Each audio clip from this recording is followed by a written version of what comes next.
Hello and welcome to our panel on winning the culture.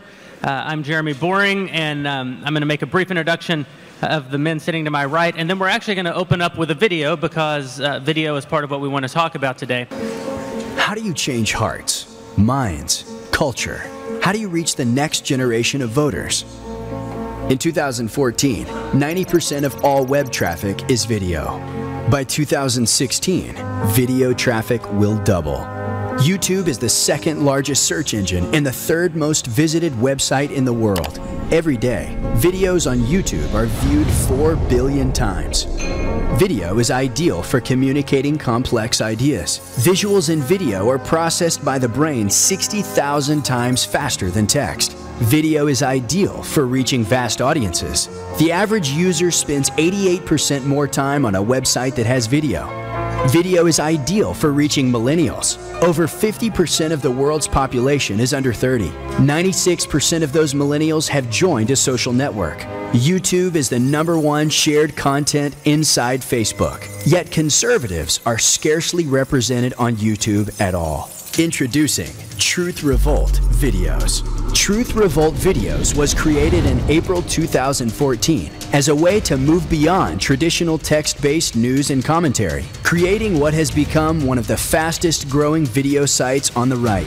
In just 8 months, our videos have been viewed over 7 million times. Viewers have consumed nearly 23 million minutes of Truth Revolt videos, more than 33% of those viewers domestically, and more than 70% internationally are under 35 years old. Our top video this year, Ferguson and the Real Race War, had over 750,000 viewers. That's more viewers than the daily audience of MSNBC's Al Sharpton and Ed Schultz combined. Total budget of MSNBC's Al Sharpton and Ed Schultz shows?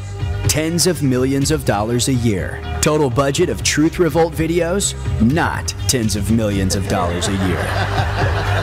Truth Revolt video producer Jeremy Boring is one of the top video producers on the conservative web. His videos for Truth Revolt Video and Dennis Prager's Prager University will be seen by over 30 million people in 2014. Our hosts, Bill Whittle. How many rockets and mortars would you allow to fall on your house by neighbors that have been swearing to kill you for 65 years? Now, put aside, if you're able, the monumental narcissism, selfishness, and moral cowardice of this man, and focus for a moment on just how disconnected he really is. Black racism is the toxic glue that holds the progressive coalition together. Andrew Klavan. The phrase, "you are racist," or "that's racist," is leftese for "I have no logical arguments." The reason we men don't want to become feminists is because feminists are dreadful and they lie all the time. The BDS movement doesn't really want to kill all the Jews. They just want boycotts, divestments, and sanctions against the state of Israel until the nation's so weak it can be overrun by its enemies so they can kill all the Jews. And Truth Revolt founder, Ben Shapiro. Everything you know about Michael Brown's a lie. Let's teach both immigrants and native-born Americans why American values are important, rather than pretending that a green card is going to buy conservatives' love. The myth of the tiny radical Muslim minority is just that. It's a myth. And, unfortunately, it's a myth that's going to get a lot of civilized people killed. Changing hearts, changing minds, changing the culture. Truth Revolt Video.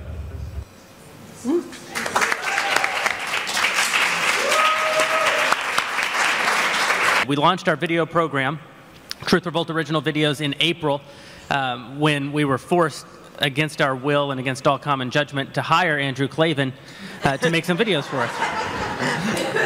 And much to our surprise, people actually liked them. In spite of everything. In spite of everything. And since that time, we were fortunate to add Bill, who is probably the most successful person in the conservative video space, and more recently Ben. And 7 million people have seen our videos. To put that into context, some information that I think is important. When we write written work, and this is across not just Truth Revolt, but Front Page Mag or National Review, the entire pantheon of right-wing websites. The average attention span for a reader on our websites is, as Ben mentioned in his remarks last night, 1 minute 28 seconds. Our videos routinely hold people's attention for up to 5 minutes, and through YouTube's advanced analytics, we can see to the second when people drop off both from reading on our website and from watching our videos. So we're holding people 5 times longer for our videos, holding their attention 5 times longer. And that, it makes sense when you think about it, because when we read on the internet, we all do the same thing. We skim articles, and we quickly hyperlink away, right? As soon as you sort of digest one thought, you're immediately off to another thought. But video doesn't work that way. You can't hyperlink away from the video. So people actually consume them. They hear longer arguments, and they're exposed to more depth with the ideas that they hear. The other important thing to realize is just how many young people are watching these videos. As the video that we just showed you indicated, our domestic audience, 33% of our viewers are under 35. We would obviously like to see that number get above 50%, but just to provide some context, the average reader across the pantheon of right-wing conservative written websites, the 33% number is more than 100% more young people watching our videos than read anything written anywhere on the conservative web. And if you think about the fact, so we have a 100% increase in viewers, or in audience under the age of 35, and they're actually consuming our content 5 times longer than they do the written work. I think it's plain to see that video is not something that we should treat as a novelty in our movement. It's absolutely essential for us to go forward and carry our message to millennials and to start winning voters who aren't yet young enough to, or aren't yet old enough to be president, but still get to tell us who should be. And we see how well that's working out here for these last 6 years.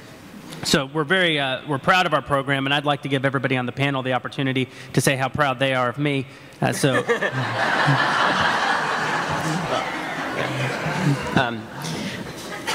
We are proud of Jeremy because, in spite of all of his incapacities, he's been able to put all of this together. The video program, for all the things the Truth Revolt is doing, for my money, the video program, and for your money as well, by the way, the video program is the most important thing that we do. The reason is because our goal when we started Truth Revolt was really twofold. The first goal was to destroy the media where it stands. And we'll talk more about that as the weekend goes on. We'll have a panel later about exactly how we do that.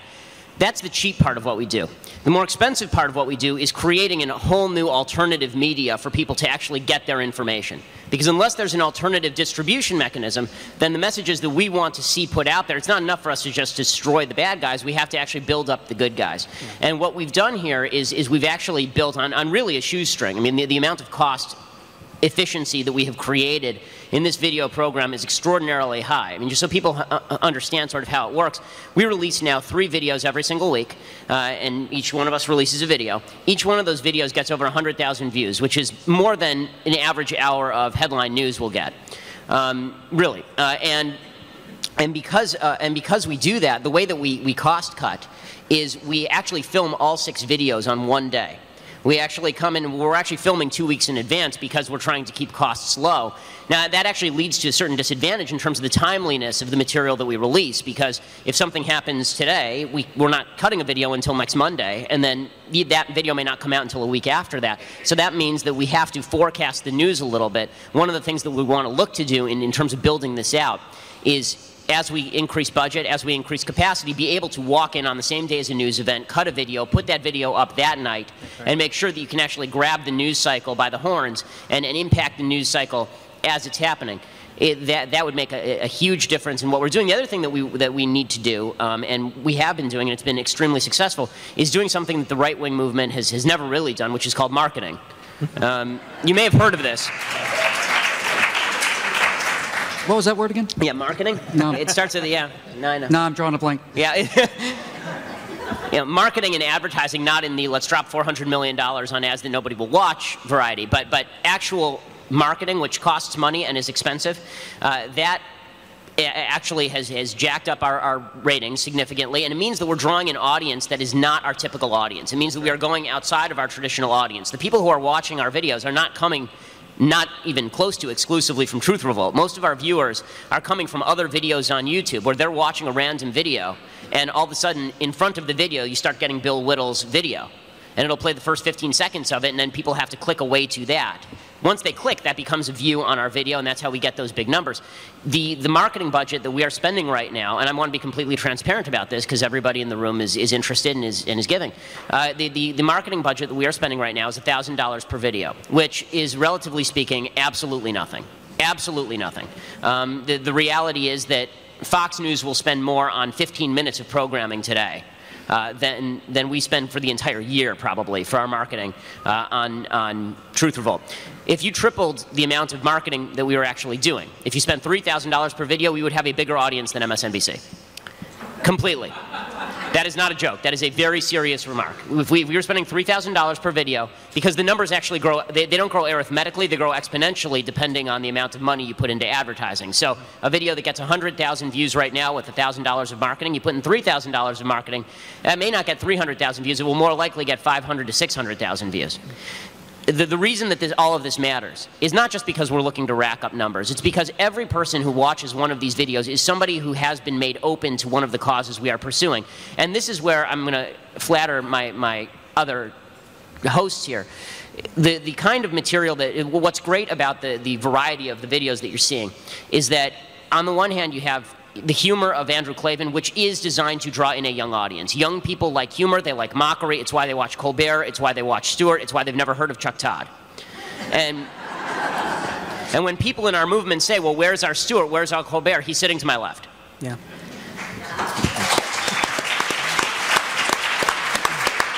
And as we grow, one of our big goals is to turn Andrew into the actual Stewart or Colbert. I'm talking full-length show every night as we get the budget to do that. Yeah.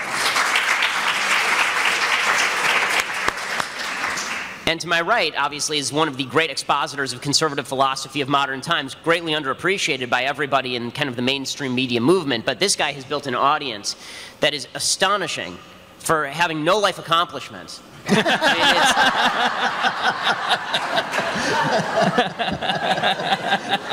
I just add something to that? Thank you for your very kind remarks. I would just like to point out that I think one of the reasons that we get the numbers we get on the Firewall series is it just looks so good. And the reason it looks so good is we do shoot 6 of them a week. Andrew and Ben and Andrew shoot their segments in front of a green screen, but I actually shoot mine in front of an actual lake of fire. And I have to have everything timed just exactly right. So I think a large part of the viewer engagement is this guy going to get his hair singed? He's going to get out of the way of that exploding fireball in time? It adds a sense of drama in the same way that traditional thrillers do. But I'm not kidding about the look, though. You know, professional quality asserts a certain command of its own. We're fortunate in this regard because all 4 of us work in Hollywood. We work in Hollywood where the real professionals are, and we do professional work for a living. Well, the 3 of us do anyway, Jeremy. And by the way, I saw that introductory video. I've known you for what, 6 years now? I never knew you had such fetching eyes. That's still. But we. But quite seriously, though, we do these videos in the heart of Hollywood, and we use state-of-the-art equipment like RED cameras, which is what they shoot Lord of the Rings on and Star Trek on. We shoot these videos in the highest possible quality. We use the highest possible quality in post-production, and that makes a difference. It makes them look like it's done by professionals. It looks like real content. And it gives you a network kind of look. And I don't know exactly where things are going in the future, but it does mean that these things can be ported into things like TV shows and be spots on Fox and that kind of thing. They hold up. They're shot in HD. They're actually shot in 4K, which is movie resolution. They're sent out in 1080 HD, and they look great. And that's largely a result of Jeremy over at Declaration Entertainment and the work that we're all doing. And I think that's, again, I think one of the things that I want to emphasize is that winning the culture means actually making good stuff. Yeah. And people on the right seem to think that we can do that on the cheap, and nobody can do that on the cheap. Fox News is certainly not doing it on the cheap. And no matter whether it's appearing on the internet or whether it's appearing on your TV, which, by the way, are going to merge in very short order, no matter where it appears, the look has to be professional. It has to be top-notch. It can't be some guy in his basement with a webcam. Yeah, it's why they think we're kooks. Honestly, you want to know why the left thinks we're kooks? It's because half the videos we put out on the internet are people in a tri-cornered hat sitting in front of a flag in their basement with bad lighting. And Hey, it was before I got good cameras, all right? if I could just add one more thing about the $1,000 ad buy per video. You know, you'll often hear companies like, you know, Nabisco say, now we're going to put out a viral video. No one knows how to put out a viral video. No one knows how, because it's lightning in a bottle and nobody knows the formula. You can't just go make a viral video. But by spending just $1,000 on the video, what Jeremy's doing with the precision of the ad buy is he's making sure that at least all of these videos have enough of a floor so that it can go viral. You could produce a tremendous piece of work that gets seen by 4,000 people, and it's just like critical mass in a nuclear reaction. You have to have enough basic views for people to start sharing them, and once you start getting them through your emails and start passing them on, then they have the ability to really go and have an actual explosive kind of an audience. And without that initial ad buy to get us to at least the floor, there's no chance of them really going wide. And as Ben was pointing out, I didn't know the exact numbers, but the higher that floor is, the larger the sort of pre-bought base of connections is, so then people start sharing them, and then they can really, really break out. That's right. And I would just give you a little bit more context before and then we'll move on and talk about the culture. When you see a New York Times best-selling book written by a famous conservative author, that book was purchased by between 25 and 30,000 people. A New York Times best-selling book isn't 1 million people, it isn't 100,000 people, it's 25,000 people. And studies have been done that say that maybe 10% of the people who buy that book actually read it.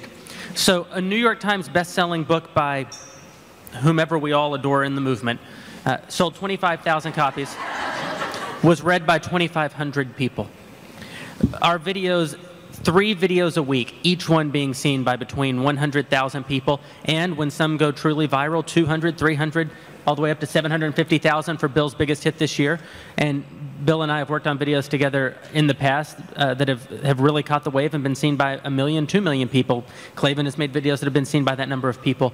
And that's not somebody who gave us a buy and then put it on their bookshelf to show all their friends that they maybe read something. This is people who've actually engaged the content, heard the argument, been either reinforced in their values and prepared to wage better war in their own circles, among their own peers, with their own friends, or because of our advertisement, as Ben pointed out, and I think it's very important, our videos are being sent out into the world. Instead of, we're not drawing people to our website to watch them, we're sending them out into the world. They're being seen by people routinely who've never been exposed to these values at all, who've never been to a conservative website, who've never once read a white paper from the Heritage Foundation or a long-form 8,000-word essay from National Review Online.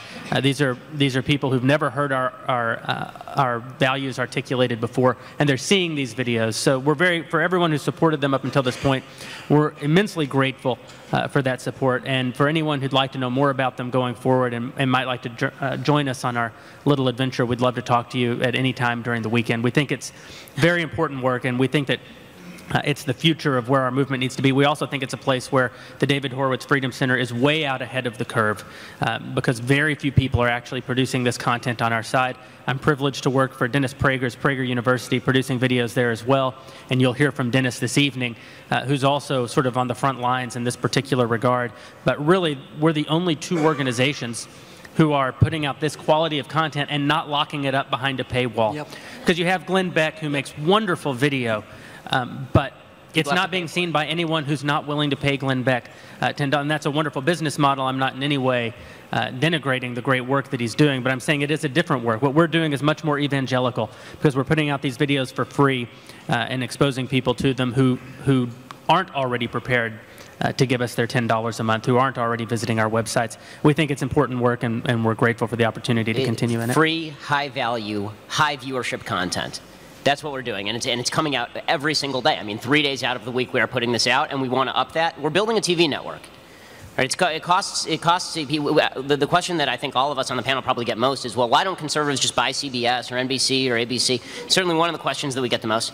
And the answer is because it costs probably $10 billion to do that. Yeah. Well, I mean, for a fraction of that price. Yeah. we can as build little as 10% of that price. I feel like we could. You know, one of the reasons, the way I started doing videos at a place called PJTV. Yeah. And the reason I started doing videos at PJTV is because I was watching it and I saw Bill. And I thought, this guy is spectacular, and if the world were not what we know it is, he would be on a network. And I thought he's smart and he's got a great presence, but he's lacking one thing, which is that he's not out of his mind. And I thought, I can bring that to the table. And you know, when David was kind enough to include me among the young people, he was referring to the fact that I'm 8 years old in my head. And I think that when we started doing those videos together, we understood that we had a moment where there was Bill, there was me, there were a couple of other people, where people who had never had a chance to speak, who had immense talent and immense ability in this arena, were suddenly given a voice. And yet, and I don't want to run PJTV down because they do a great job, but they also have this business model where they lock their videos away. They make it more difficult because they're trying to draw in that profit, trying to find a way to monetize it. It wasn't working for me until Jeremy basically said, we can do this in another way. We can do this and get these things out there. And so the marketing behind this, and the way, by the way, that Jeremy directs, and this is the nicest thing I will say to you for the rest of your life, Rob. So you know, take a breath, enjoy. You know, the way that Jeremy directs the videos, which really brings them to life, it's stuff you know, obviously you guys don't see, but it means so much to me when things that I do get better in the room. And the way he has figured out YouTube, figured out how to spread this stuff out there, is new. It's different. It's not being done anywhere else, and it's resulting in huge numbers. I mean, numbers, I'll go on about the numbers later a little bit to give you comparisons, but what they're saying about MSNBC is absolutely true. A few more bucks of marketing and we'll be trouncing. So. First of all, I'm not aware that Jeremy was in the room when we're recording my videos.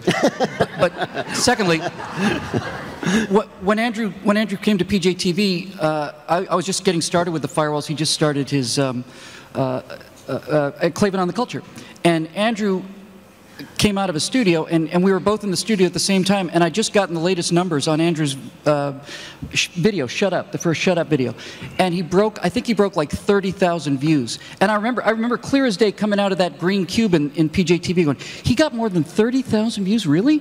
And I thought, I'm going to have to get to work, and I'm going to have to kick this guy's ass. He got 30,000 views, I got to do better than that, and I remember thinking, 30,000 views it's incredible. Because prior to that, you know, literally hundreds of people had heard of Andrew Klavan. But seriously, though, that was a huge number. It was a huge number. And then we did the atomic bomb thing, and that's at 300,000, and then things start going up higher and higher and higher. But the ad buy that Jeremy does is so precise. It takes so little money and pushes it so far that the floor now, we could never imagine a floor of 100,000 views. Just not even possible to imagine that even 6 months, 7 months, a year ago. Yeah. So, thank you. And yes, thank you. All of us here should actually give you guys a round of applause, because the truth is that without you guys contributing and you getting behind this project, we would not be able to do what it is that we do. So thank you. Thank you.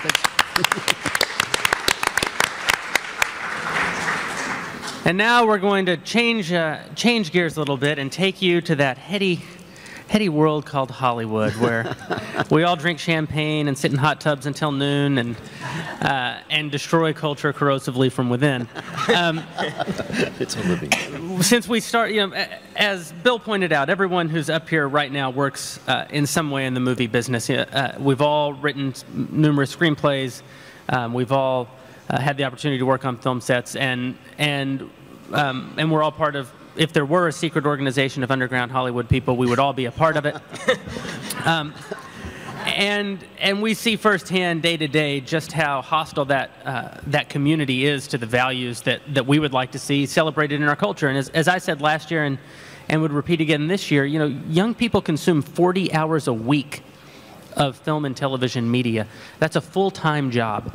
And if you think about the fact that they also go to public schools, most of them, for 40 hours a week, they have 2 full-time jobs of being indoctrinated by the left. Conservatives tend to understand that we need to do something about education, and there are great organizations that engage in that battle, and in fact the David Horowitz Freedom Center is very active on campuses engaging in that battle, but very few people in our movement understand the need to fight in the culture. David early on understood the importance of that, and part of what unites the 4 of us on this stage is that that's actually where our hearts are at. At the end of the day, if you really want to know where we would all like to be right now, it's on a movie set, seeing our values not done polemically, but seeing our values being part of the subtext of the kind of stories that take people on adventures and change their minds over time. I'm a conservative today, but for 2 reasons, really.